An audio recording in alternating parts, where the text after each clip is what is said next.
नमस्कार, मैं हेमंत बघेल आप सभी का बहुत बहुत स्वागत करता हूं अपनी इस YouTube चैनल में। आज की इस वीडियो में हम चर्चा करने वाले हैं पेशवाओं के अधीन मराठा प्रशासन। वैसे इससे पहले हम लोगों ने छत्रपति शिवाजी महाराज के समय प्रशासनिक व्यवस्था किस प्रकार थी इस पर हम लोगों ने विस्तार पूर्वक चर्चा की हुई है, लेकिन आज की इस वीडियो में हम लोग जानेंगे कि जो पेशवा थे उनके समय में प्रशासन किस प्रकार का था, क्या फेरबदल हुई है, सारा कुछ हम लोग जानेंगे इस वीडियो में। क्योंकि जो पेशवा थे उन्होंने कई सारे परिवर्तन किए थे, क्योंकि समय के साथ परिवर्तन होना भी आवश्यक है। तो सारा कुछ हम लोग देखेंगे आज की इस वीडियो में। तो वीडियो जो है काफ़ी इंटरेस्टिंग होने वाला है, तो आखिर तक जरूर देखिएगा, लाइक भी करिएगा और जितना हो सके उतना शेयर करिएगा। तो चलिए शुरू करते हैं आज के इस टॉपिक को, पेशवाओं के अधीन मराठा प्रशासन। तो सबसे पहला पॉइंट मैंने लिखा है कि 18वीं शताब्दी में मराठा प्रशासन हिंदू तथा मुस्लिम संस्थाओं का उत्तम सम्मिश्रण था। तो देखिए क्या बोल रहा है इस पॉइंट में कि जो 18वीं शताब्दी मतलब कि जब औरंगजेब की मृत्यु हुई और दक्कन में साहू की एंट्री होती है और पेशवाओं का उत्थान होता है, तो उस समय मराठा प्रशासन जिस प्रकार का था तो उसमें हिंदू और मुस्लिम दोनों प्रकार की, मतलब दोनों हिंदुओं में जिस प्रकार की प्रशासनिक व्यवस्था होती है, मुस्लिमों में जिस प्रकार की प्रशासनिक व्यवस्था होती है, तो दोनों का एक उत्तम सम्मिश्रण था। देखिए क्या हो रहा था हमारे देश में, जब भारत में तुर्क आए ना, तो उस समय से भारत की जो प्रशासनिक स्थिति है, भारत के जो भी राजा महाराजा हो रहे थे, तो उसमें कई सारे फेरबदल आ रहे थे। क्योंकि जो तुर्क थे शुरुआत में वो अपनी व्यवस्था लेकर के आए थे, लेकिन धीरे धीरे वो लोग जो है भारत के अनुसार उसमें परिवर्तन करते गए और एक नई चीज देखने को मिलती है, जो कि अपने जो मराठों के समय में 18वीं शताब्दी में एक बढ़िया उदाहरण देखने को मिलता है। तो इस चीज को ध्यान रखिएगा, क्योंकि जो दोनों हिंदू और मुस्लिम जो भी संस्थाएं हैं वो एक दूसरे को बहुत ज्यादा उस समय प्रभावित कर रही थी। तो ये चीज आप लोग ध्यान रखिएगा। उसके बाद अगला पॉइंट मैंने लिखा है कि शिवाजी के समय मराठा संविधान में मुगल बादशाह के लिए कोई स्थान नहीं था, परंतु शाहू के काल में मुगल बादशाह की सर्वोच्चता को स्वीकार कर ली गई थी। देखिए जो छत्रपति शिवाजी महाराज थे, जब वो थे ना, जब उन्होंने मराठा साम्राज्य की नींव रखी, तो उनके संविधान में, मतलब कि उनके समय में मुगल बादशाह का कोई स्थान नहीं था। मतलब वो जो है मुगल बादशाह की अधीनता स्वीकार करने को तैयार ही नहीं थे। हालांकि जो छत्रपति शिवाजी महाराज थे उन्होंने कूटनीति पूर्वक, जब उनकी शक्ति थोड़ी सी कम थी, तो उस समय उन्होंने जो है मुगलों से संधि की थी, लेकिन उनके संविधान में मुगलों के लिए कोई स्थान नहीं था। ध्यान रखेंगे, मतलब कि जो छत्रपति शिवाजी महाराज थे उनकी इच्छा क्या थी कि वो जो है मुगलों को पूरी तरह से खदेड़ दे, उनको भारत से निकाल दे और पूरे भारत में, पूरे महाराष्ट्र में छत्रपति शिवाजी महाराज का शासन हो। वैसे छत्रपति शिवाजी महाराज जो है दक्कन में उनका शुरुआत में बहुत ज़्यादा, मतलब उनका वो था, आगे फिर धीरे धीरे बढ़ाने का उनका इरादा रहा होगा, लेकिन उनके संविधान में मुगलों के लिए कोई स्थान नहीं था। हालांकि वक्त बेवक्त जब उनको लगा कि हमारी स्थिति ठीक नहीं है, तो उन्होंने मुगलों से संधि भी की।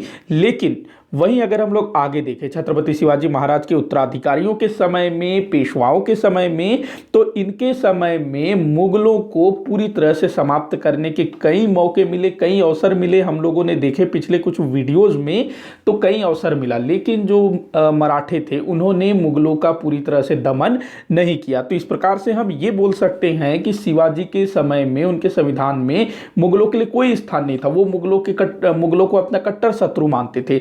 लेकिन जो पेशवाओं के समय है, उस समय जो है परिस्थितियां बदल गई और ये लोग जो है मुगलों की सर्वोच्चता को स्वीकार करने लगे, मुगल बादशाह की सर्वोच्चता को स्वीकार करने लगे।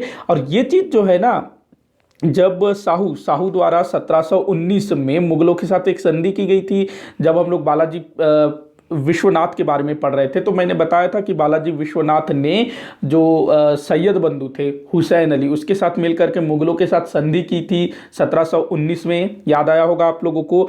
उस संधि में क्या हुआ था कि जो मराठे हैं उन्होंने मुगलों की कई सारी बातें मानी। हालांकि उसमें मराठों का बहुत ज़्यादा फायदा हुआ था, क्योंकि मराठों को उनके बहुत सारे पुराने क्षेत्र मिल गए थे और कई सारे दूसरे अधिकार भी उनको मिल गए थे।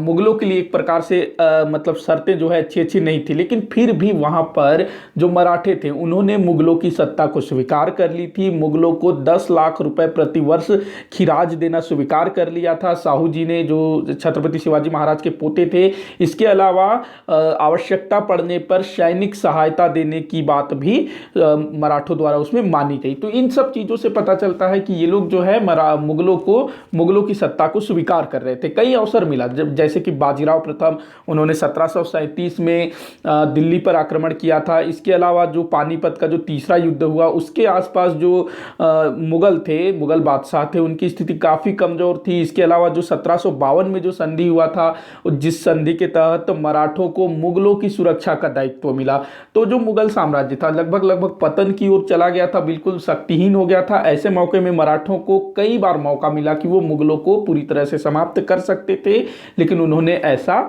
नहीं किया। तो पेशवाओं के समय में मुगल बादशाह की सर्वोच्चता को स्वीकार कर ली गई, ये हम लोग कह सकते हैं, ध्यान रखेंगे। मतलब कि एक कंपेयर अगर हम लोग करें छत्रपति शिवाजी महाराज के समय की और पेशवाओं के समय की। आगे बढ़ते हैं तो अब हम लोग थोड़ा सा कुछ दूसरी चीजें देख लेते हैं। तो सतारा का राजा, देखिए सतारा के राजा ये कौन थे? छत्रपति। देखिए जो छत्रपति शिवाजी महाराज के जो वंशज थे उनके दो पुत्र थे छत्रपति शिवाजी महाराज के, संभाजी महाराज, उसके बाद आते हैं राजा राम। तो ये दोनों जो हैं बारी बारी से शासन करते हैं, और राजा राम के बाद फिर उनके बेटे आते हैं शिवाजी द्वितीय, फिर उसके बाद साहू जी महाराज आते हैं जो अपने क्या कहते हैं संभाजी महाराज के बेटे। तो जो सतारा है ये महाराष्ट्र का एक स्थान है। देखिए मैंने बताया था कि जो छत्रपति शिवाजी महाराज थे उनके समय में मराठा साम्राज्य की राजधानी होती थी रायगढ़। ध्यान रखेंगे, बहुत इंपॉर्टेंट है, पूछा गया है। तो मराठों की पहली राजधानी या छत्रपति शिवाजी महाराज के समय राजधानी रायगढ़ हुआ करती थी, लेकिन सन 1789 में सन 1689 में क्या हुआ, जो औरंगजेब था उसने जो है रायगढ़ पर अधिकार कर लिया। इस प्रकार से रायगढ़ का पतन हो जाता है 1689 में, ध्यान रखेंगे।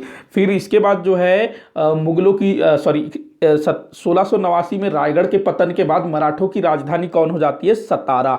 तो पेशवाओं के समय में भी जो मराठा छत्रपति होता है, छत्रपति शिवाजी महाराज के उत्तराधिकारी वंशज, वो सतारा से ही शासन कर रहे होते हैं। तो इसीलिए मैंने लिखा है सतारा के राजा, जो कि स्वयं को छत्रपति कहलाते थे, छत्रपति शिवाजी महाराज के वंशज होते थे।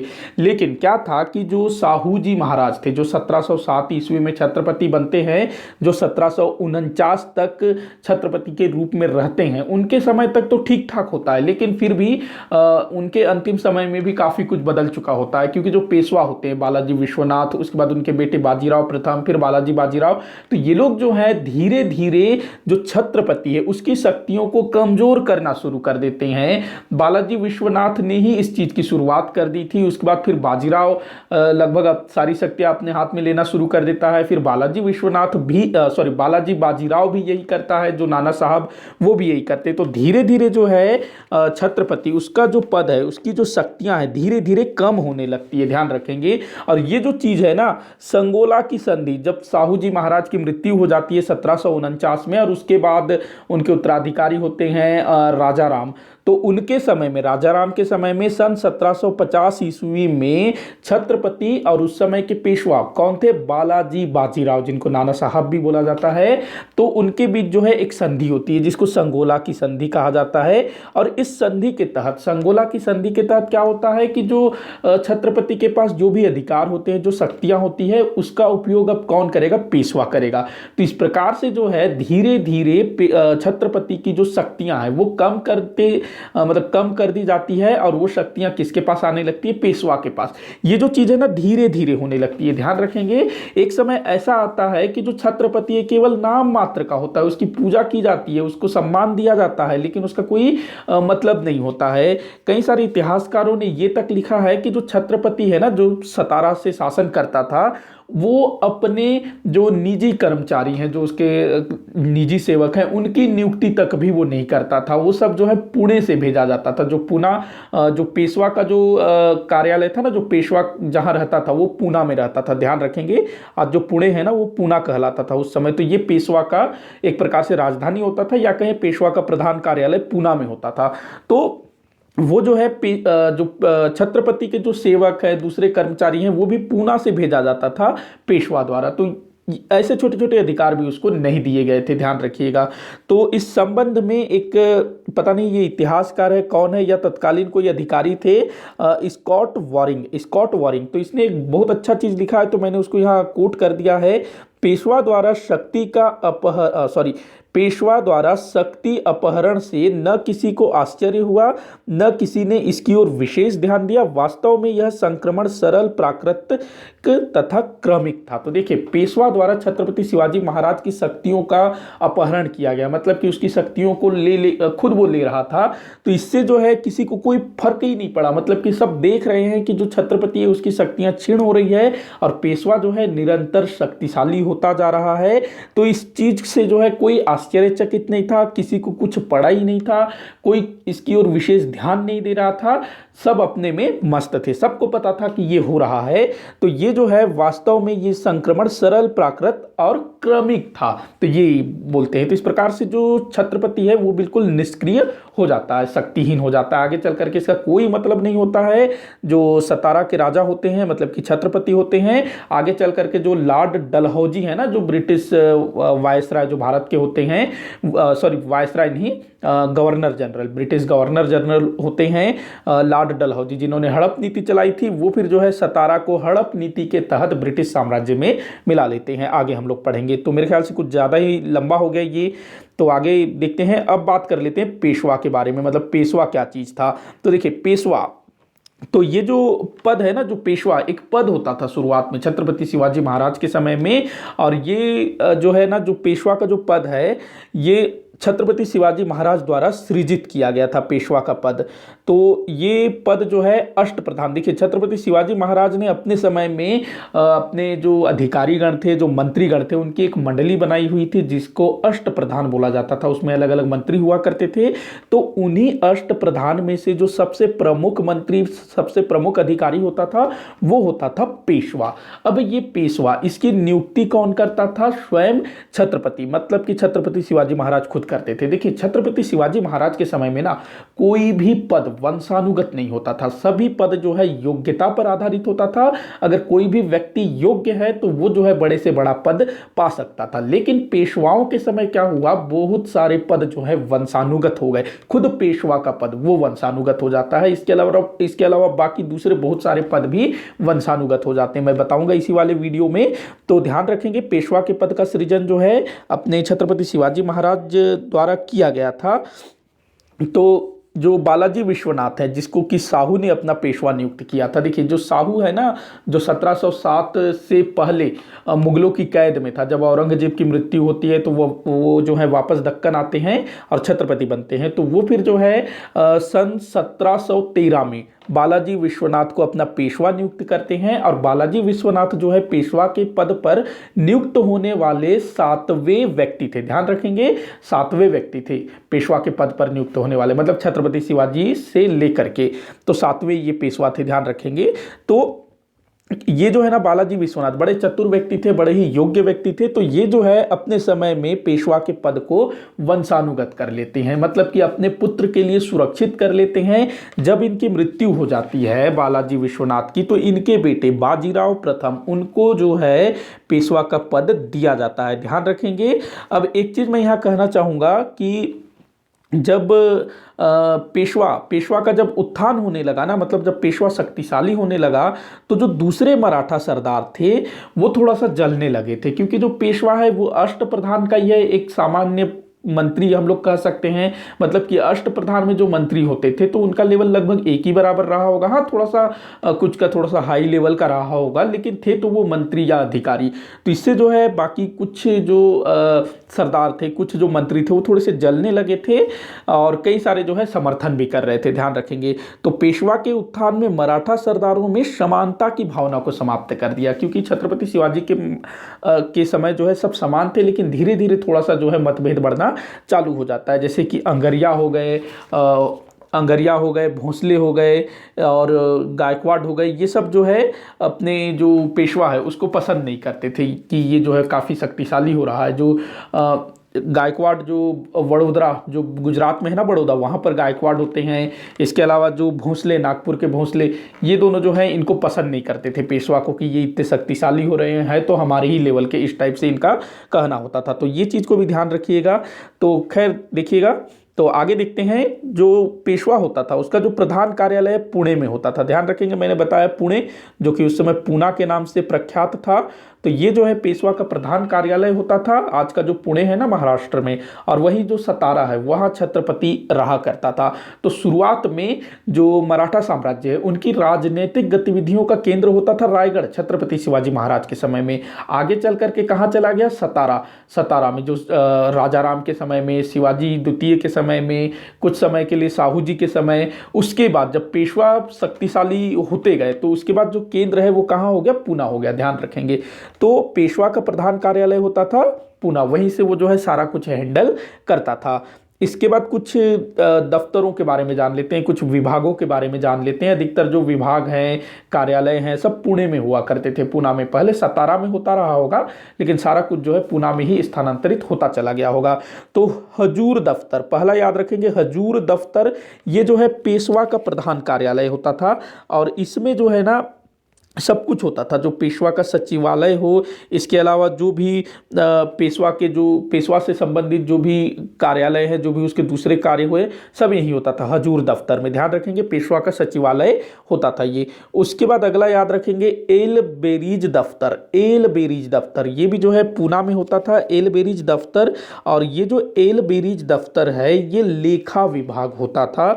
लेखा संबंधी सब कुछ यहाँ जो है काम होता था। राज्य की आय व्यय का सारा ब्यौरा जो है यही तैयार होता था। इसके अलावा जो दूसरे छोटे छोटे विभाग होते थे उनका भी देखरेख इसी विभाग के द्वारा हुआ करता था। एल बेरीज दफ्तर, ध्यान रखेंगे, एल बेरीज दफ्तर। उसके बाद अगला है चातले।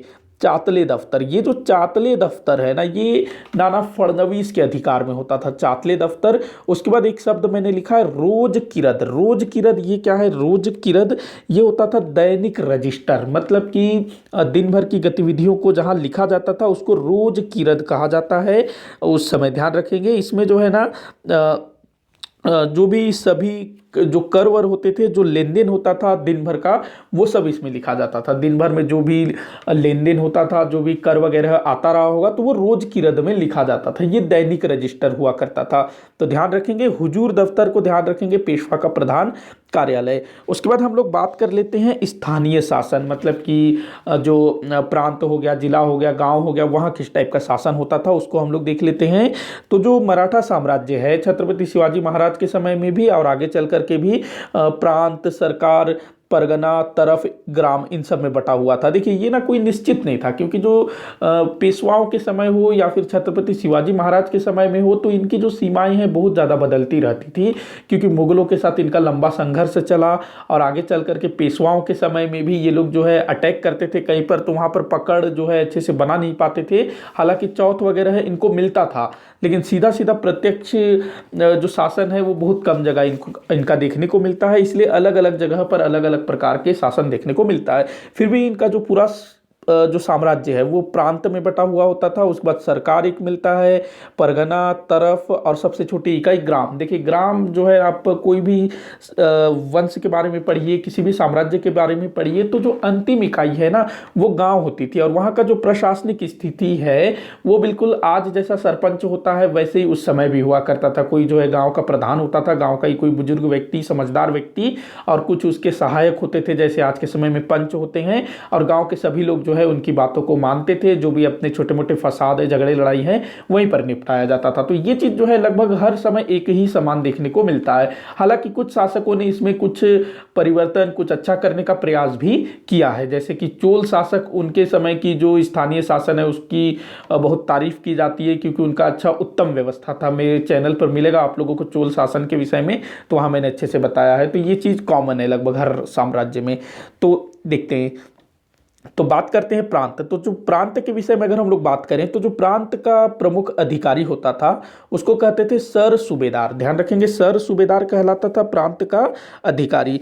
और ये जो सर सूबेदार है ना, ये अलग अलग स्थानों पर अलग अलग प्रांतों में इसकी शक्तियां अलग अलग होती थी, ध्यान रखेंगे, एक जैसा नहीं होती थी। जैसे कि जो सर सूबेदार है ना, इसके अधीन एक अधिकारी होता था मामलतदार।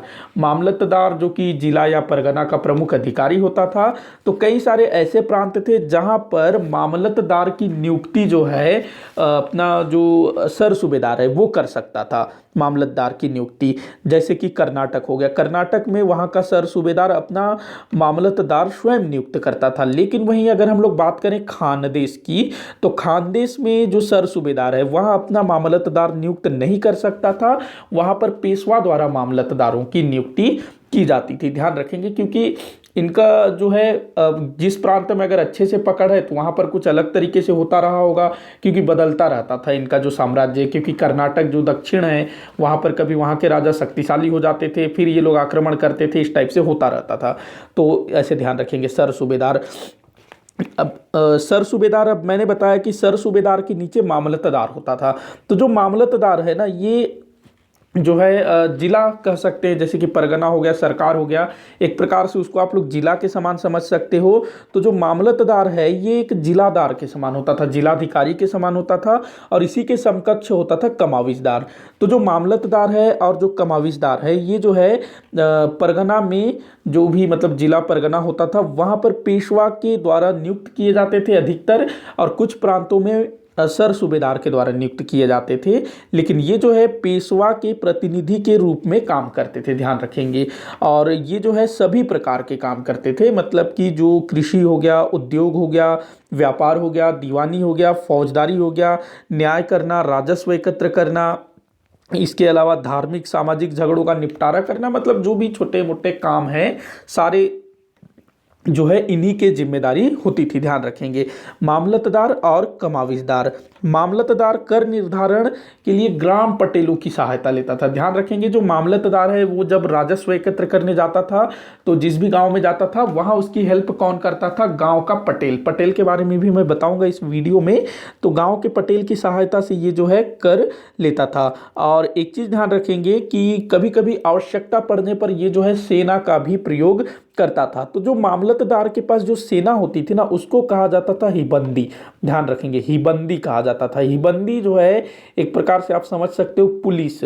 इसको जो है नागरिक सेना कहा गया है, नागरिक सेना। नागरिक सेना मतलब कि ये जो है शत्रु से नहीं लड़ता था, ये नागरिक सेना जो आम नागरिक है उनके बीच में ये काम करता था।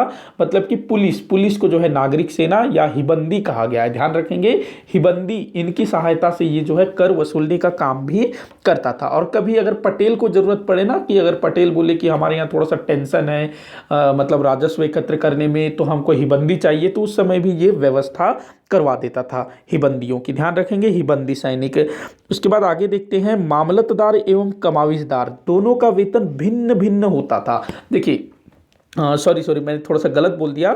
जो मामलतदार हैं और कमाविजदार हैं, दोनों जो हैं पेशवा के प्रतिनिधि के रूप में शासन करते थे, मतलब काम करते थे। और इनका जो है ना अलग अलग क्षेत्रों में वेतन अलग अलग होता था। मतलब कि कोई मामलतदार है, कोई कमाविजदार है, पोस्ट एक ही है दोनों का, मतलब कि मामलतदार कमाविजदार अलग अलग पद होते थे। अब दोनों जो हैं कोई जो है मतलब कर्नाटक में जो मामलतदार कमाविजदार है उनका वेतन ज्यादा हो सकता है, वही खानदेश में पदस्थ मामलतदार और कमाविजदार के वेतन कम हो सकते हैं। मतलब कि इनका जो वेतन है अलग अलग क्षेत्रों में अलग अलग होता था। मतलब मामलतदार, कमाविजदार, इसके अलावा जो दूसरे भी अधिकारी कर्मचारी होते थे उनके वेतनों में फर्क होता था स्थान के आधार पर। होते सब मतलब एक ही टाइप के पद होता था, समझ रहे होंगे आप लोग। तो इनका जो वेतन भत्ता है उसमें अलग अलग क्षेत्रों के हिसाब से असमानता देखने को मिलता है। तो ये मतलब जहाँ से ज़्यादा चौथ मिलता है तो वहाँ पर काम करने वाले कर्मचारियों को ज़्यादा वेतन देते रहे होंगे, जहाँ से कम राजस्व मिल रहा है वहाँ पर कम देते रहे होंगे। इस टाइप का रहा होगा पेशवाओं के समय में, मराठों में। तो देखिए, इसके अलावा जो मामलतदार, कमाविजदार, इनके अलावा और भी अधिकारी होते थे, जैसे कि देशपांडे, देशमुख। देशपांडे और देशमुख को ध्यान रखेंगे कि ये दोनों जो हैं ये भी जिला अधिकारी के समान ही होते थे, बड़े अधिकारी होते थे। और इनका काम क्या होता था, मामलतदार और कमाविजदार पर नियंत्रण रखना। मतलब कि ये दोनों जो हैं इनके कामों पर नियंत्रण रखते थे और इनके हस्ताक्षर के बिना कोई भी लेखा, कोई भी चीज जो है आगे नहीं बढ़ती थी। ध्यान रखेंगे, एक प्रकार से जो है जो कर्मचारी हैं, जो अधिकारी हैं, वो निरंकुश न हो जाएं, इस चीज की भी व्यवस्था की गई थी। ध्यान रखिएगा। इसके बाद अगला याद रखेंगे, दरखदार।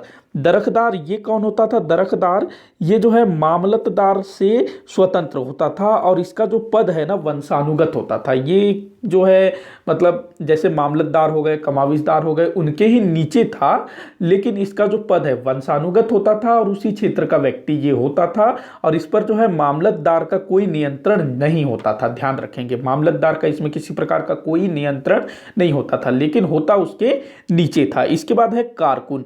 कारकुन ये भी जो है एक अधिकारी था। इसका काम क्या होता था, अपने क्षेत्र में घटित विशेष घटनाओं की सूचना केंद्र को देना। मतलब जो कारकुन है एक प्रकार से जासूस कह सकते हो या फिर एक सूचना प्रसारण करने वाला व्यक्ति कह सकते हो। तो ये जो है जिस भी क्षेत्र में इसकी नियुक्ति होती थी, मतलब एक एक नहीं होते थे, बहुत सारे होते थे। तो जो कारकुन है अपने क्षेत्र में जो भी विशेष घटनाएं घटित हो रही है तो उसकी सूचना इसको जो है पेशवा मतलब पूना तक पहुंचानी होती थी। ध्यान रखेंगे। तो इन अधिकारियों के नाम याद रखिएगा, काम भी याद रखिएगा।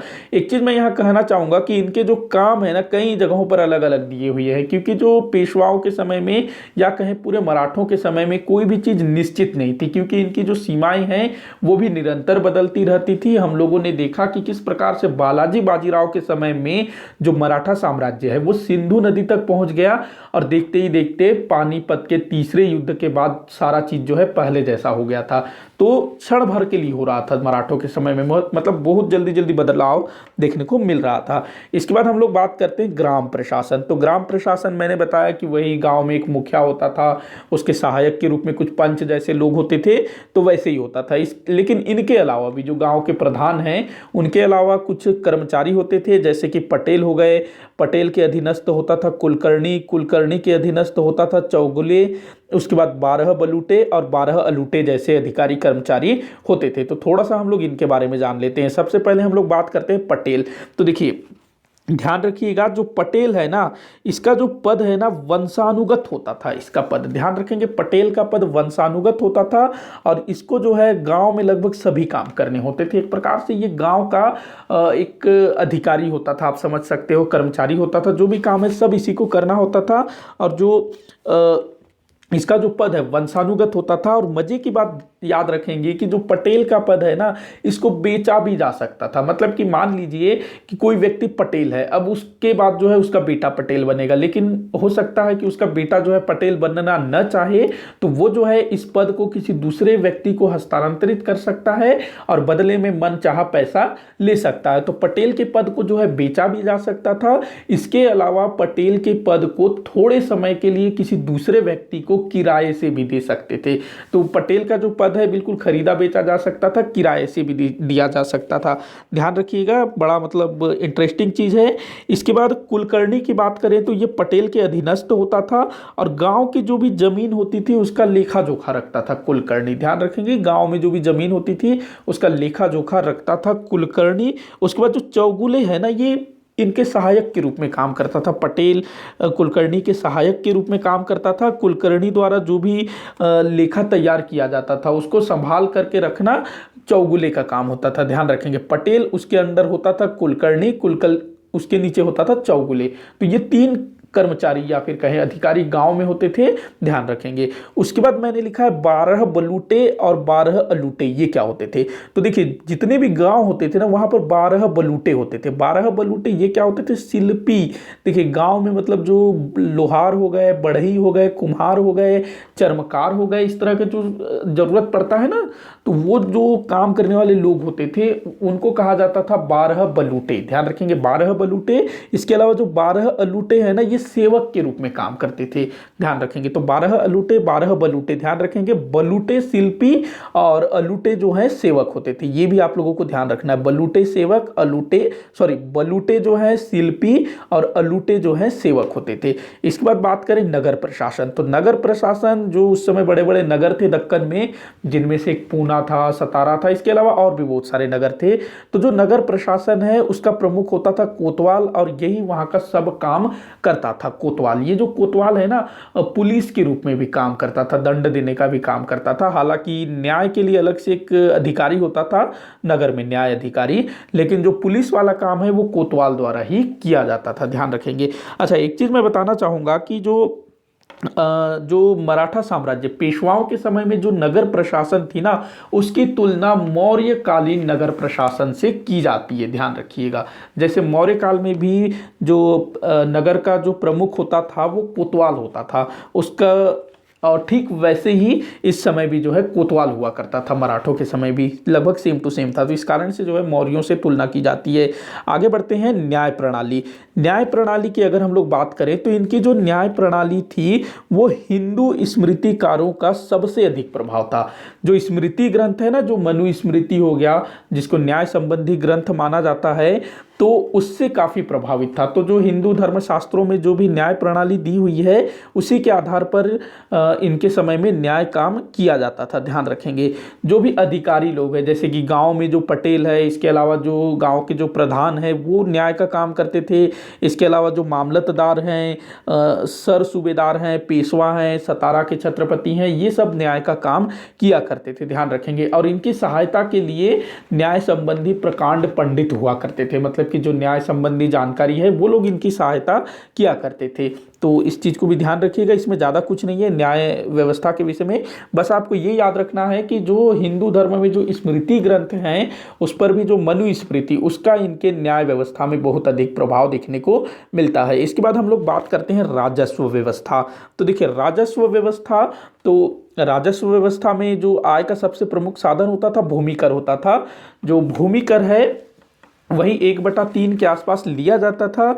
और जो पेशवा थे ना, ये लोग भूमि जो मतलब कृषि वगैरह है उसको बढ़ाने का भी काम कर रहे थे, मतलब कि कृषि जो है उन्नत हो, किसान जो है अच्छे से कृषि करें, इसके लिए भी वो प्रयास करते थे। जैसे कि जो पेशवा माधवराव थे ना, जो पानीपत के तीसरे युद्ध के बाद जो पेशवा बने थे 1761 में, तो उन्होंने एक अच्छा काम किया था कि अगर कोई किसान किसी बंजर भूमि पर खेती करना चाहता है तो उसको जो है बहुत ज़्यादा रियायत दी जाती थी। अगर मान लीजिए कि कोई किसान जो है किसी बंजर भूमि पर खेती करना चाहता है तो उसको जो है जितना भूमि पर वो खेती करना चाहता है उसका आधा जो है उसको दे दिया जाता था, वो उसका मालिक हो जाता था, वो कर मुक्त होता था।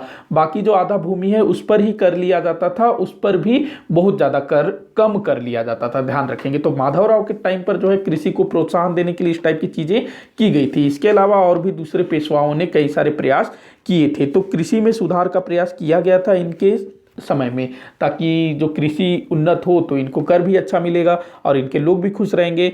आय के अगर दूसरे साधनों की बात करें तो चौथ हो गया, सरदेश मुखी हो गया, ये इनके आय के बहुत बड़े स्रोत थे।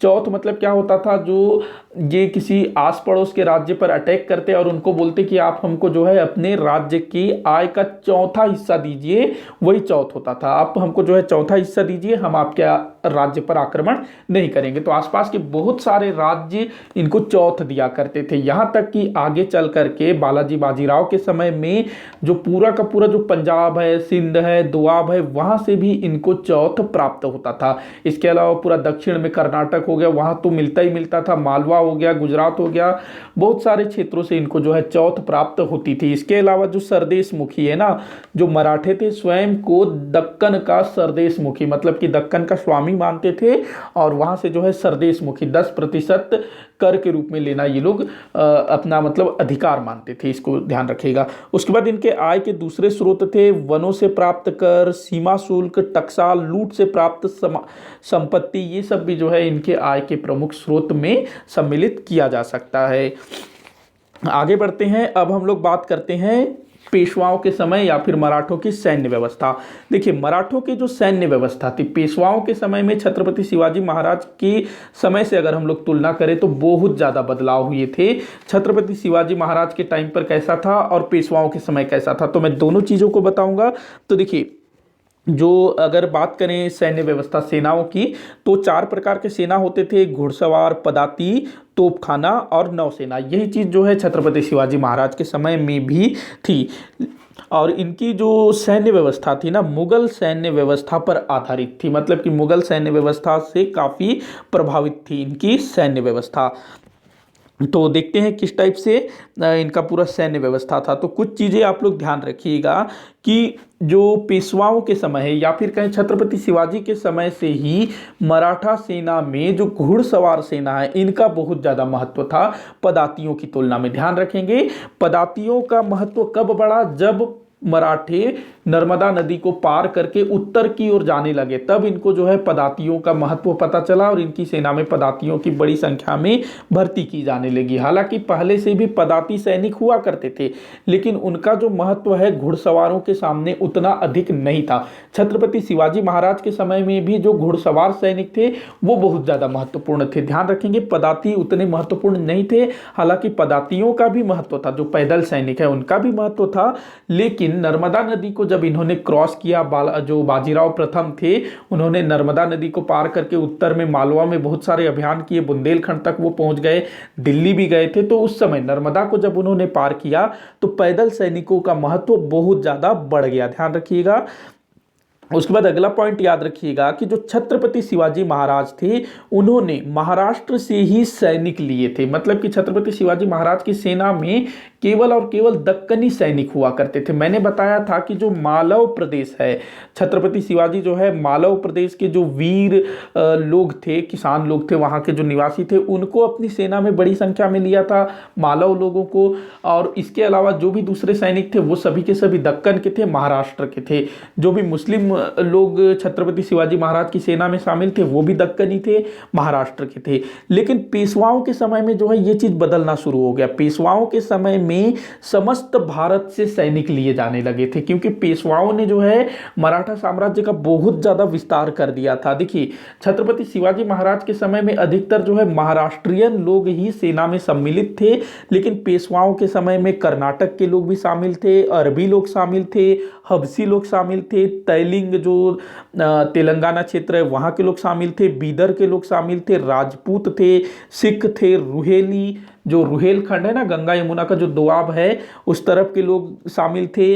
इसके अलावा जो भारतीय ईसाई हैं, पुर्तगाल के क्षेत्र से आए हुए लोग, इसके अलावा दूसरे विदेशी, चाहे वो अफगान हो या फिर और कोई दूसरे जो उस समय विदेशी लोग थे, वो सब जो है इनकी सेना में बड़ी संख्या में सम्मिलित थे। ध्यान रखिएगा, मतलब कि पूरा एक प्रकार से खिचड़ी था, क्योंकि जो पेशवा थे वो बहुत जगह, लगभग मतलब पूरे भारत में उन्होंने अभियान किया। उत्तर भारत में वो सिंधु नदी तक पहुंच गए, इधर पूरा वो बंगाल बिहार को जीत लेते हैं, पूरा दोआब में चले जाते हैं। तो जहां जहां वो गए वहां से उनको सैनिक मिलते गए। तो इनकी सेना में जो है बड़ी संख्या में चारों तरफ से, चाहे वो राजपूत हो, सिख हो, कर्नाटक के हो, दोआब क्षेत्र के हो, तो सब इनकी सेना में शामिल हो रहे थे। तो ध्यान रखेंगे, ये काफी मतलब परिवर्तन देखने को मिलता है।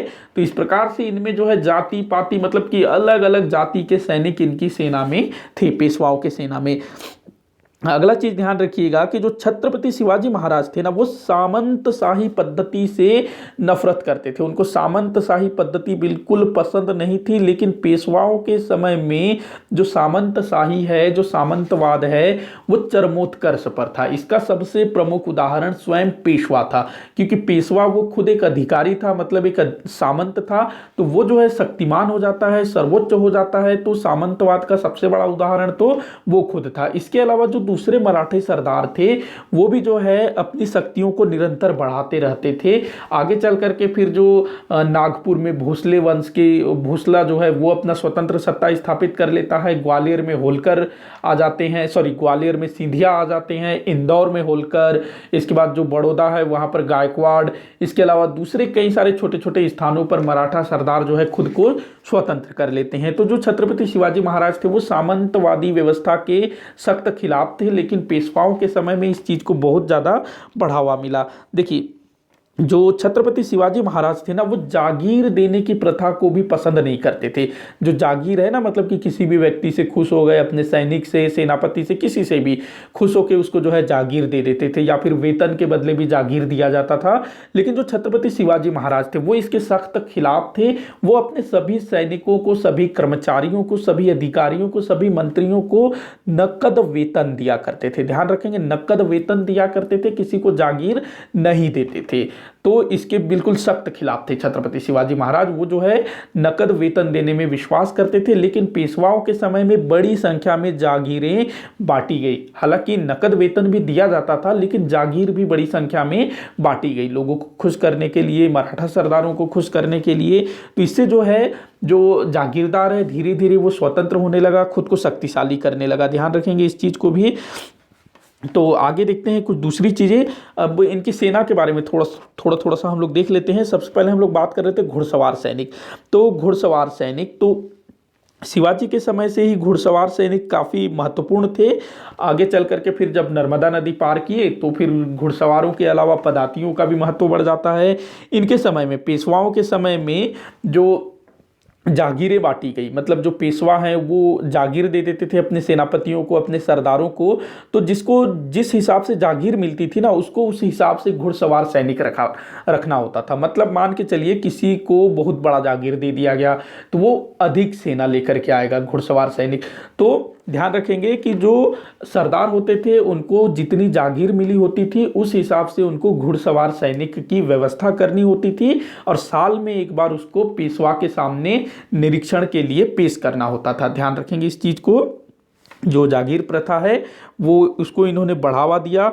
वहीं अगर हम लोग बात करें इनके समय में घोड़ों का क्या प्राइस होता था, तो ऐसा बताया जाता है कि जो उत्तम नस्ल के घोड़े होते थे वो 400 रुपए के आसपास बिकते थे। उससे जो निम्न दर्जा का होता था वो 200, और सबसे निम्न दर्जा का 100 रुपए। 100 रुपए से नीचे का जो घोड़ा होता था वो सेना में शामिल नहीं किया जाता था। ध्यान रखिएगा इस चीज को। आगे देखते हैं हम लोग पदाती सैनिकों के विषय में। तो जो पदाती सैनिक मतलब पैदल सैनिक, तो ध्यान रखेंगे कि मराठा साम्राज्य में पदाती सैनिकों का जो महत्व है शुरुआत में नहीं था। जब मराठा नर्मदा नदी को क्रॉस करते हैं उसके बाद पदाती मतलब पैदल सैनिकों का महत्व बढ़ जाता है। आप लोगों ने देखा होगा जो पानीपत मूवी आई थी अभी कुछ समय पहले, तो वहां पर जो है पैदल सैनिक बहुत बड़ी संख्या में होते हैं। और उसमें ये चीज भी बोला जाता है कि जो अपने अर्जुन कपूर है, जो सदाशिव राव भाऊ का कैरेक्टर प्ले कर रहे हैं, तो वो अपनी सेना को संबोधित करते हुए बोलते हैं कि आप जो है विभिन्न जाति पाति से हो, कोई अलग अलग जाति से हो, इस टाइप से बोलते हैं। तो इनकी सेना में अलग अलग जाति के लोग हुआ करते थे, और पैदल सैनिक बाद में जो है बड़ी संख्या में भर्ती किया जाने लगा। अच्छा, एक चीज मैं बताना चाहूंगा कि जो इनके यहाँ जो पैदल सैनिक होते थे ना, उनमें काफ़ी मतभेद होता था। काफ़ी मतभेद मतलब थोड़ा सा असमानता का भावना देखने को मिलता है। वो इस प्रकार से कि जो पैदल सैनिक है उसमें जो मैंने बताया कि दक्कनी लोग भी होते थे, कर्नाटकी भी होते थे, सिंध पंजाब मतलब सिख हो गए, राजपूत हो गए, अलग अलग जाति के लोग जो है इनके सेना में शामिल होते थे। तो जो पदाती सैनिक हैं जो बाहर से होते थे, दक्कन के बाहर से होते थे, दक्कन मतलब महाराष्ट्र के बाहर के जो सैनिक होते थे ना, उनको 15 रुपए प्रति माह मिलता था पदाती सैनिकों को। और वहीं जो भारतीय सैनिक होते थे, मतलब कि अच्छा यहाँ पर सॉरी मिस्टेक हो गया, जो पूरे भारत से बाहर के जो सैनिक होते थे ना, उनको 15 रुपए मिलता था मासिक। वही जो भारत मतलब कि राजपूत हो गए, सिख हो गए, दोआब क्षेत्र के हो गए, उनको 8 रुपए मिलता था। वही जो दक्कन के जो महाराष्ट्र के जो स्थानीय निवासी होते थे वो अगर पदाती सैनिक के रूप में काम करते थे, उनको 6 रुपए मिलता था। ध्यान रखेंगे इस चीज को। जो दक्कन के होते थे, महाराष्ट्र के होते थे, उनको 6 रुपए, महाराष्ट्र के अलावा शेष भारत के सैनिकों को 8 रुपए, और भारत से बाहर के जो सैनिक होते थे, चाहे वो अफगानिस्तान हो या दूसरे किसी स्थान के हों, उनको 15 रुपए मासिक दिया जाता था। ये पदाती सैनिक के संदर्भ में है। इसी प्रकार का जो पक्षपात है वो दूसरे में भी किया जाता था, मतलब कि घुड़सवारों में भी किया जाता था। जो बाहर के होते थे उनको थोड़ा सा ज़्यादा दिया जाता था, ध्यान रखिएगा, और स्थानीय को कम दिया जाता था। इसके बाद हम लोग बात करते हैं तोपखाना। तो देखिए मराठों के पास, मतलब जो पेशवा थे उनके पास तोपखाना भी थे। हालांकि मैं बता दूं कि जो मराठे थे वो तोप खाने में उतने माहिर नहीं थे। इनको जो है तोप खाना के विषय में, तोपों के विषय में उतनी जानकारी नहीं थी। आप लोगों ने पानीपत मूवी में भी देखा होगा, इनका जो तोपची था पानीपत के युद्ध में वो इब्राहिम खां गारदी था। तो इनको जो है तोप खाना के विषय में उतना नॉलेज नहीं था।